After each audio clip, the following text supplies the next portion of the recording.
Mes chers amis, vous, les patriotes qui en avez assez d'Ursula et de ses turpitudes à Bruxelles, nous sommes de plus en plus nombreux.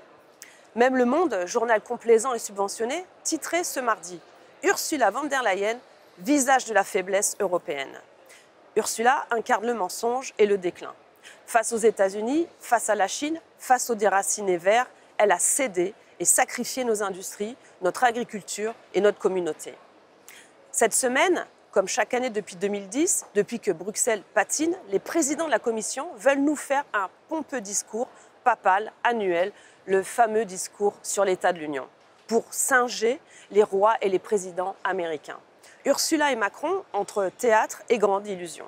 Avec Ursula, on est plus près de Louis XVI que de Philippe le Bel, brûlant la bulle papale avec les États du peuple.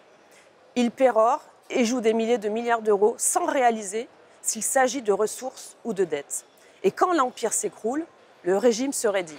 Interdiction bancaire et répression judiciaire des opposants, censure, presse aux ordres, annulation des élections et toutes les manipulations que vous connaissez bien.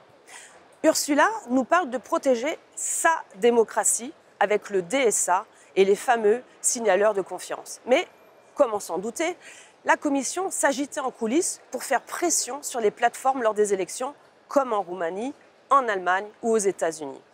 Après le rapport du Congrès américain cet été, on a appris, via les dossiers Twitter, qu'Emmanuel Macron et des ONG avaient cherché à forcer Twitter à museler la liberté d'expression et surtout à fermer des comptes.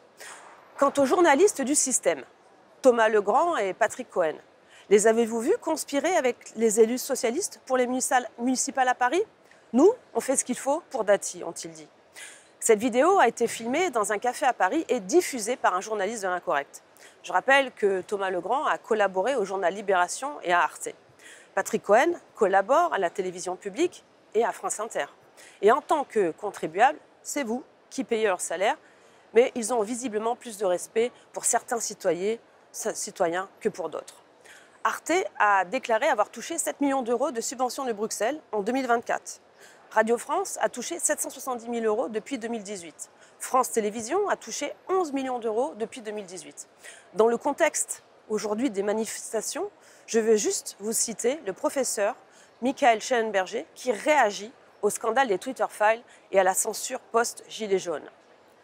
Entre guillemets, le procès intenté par les organisations soi-disant non gouvernementales n'était donc pas une réaction spontanée à des abus en ligne, mais faisait partie d'un effort plus large et coordonné dans lequel des ONG financées par l'État et politiquement connectées ont agi de concert avec des acteurs étatiques, y compris le président Macron lui-même, pour faire pression sur les réseaux sociaux afin qu'ils censurent et renforcent le pouvoir politique français dans sa capacité à supprimer la parole de ses opposants politiques. Donc, tous ces gens parlent d'envoyer nos soldats, nos fils en Ukraine, mais ils sont effrayés par la liberté d'expression, ils ont peur de la lumière. Alors, reprenons le contrôle. Je vous invite à partager cette vidéo autour de vous et je vous dis à très bientôt.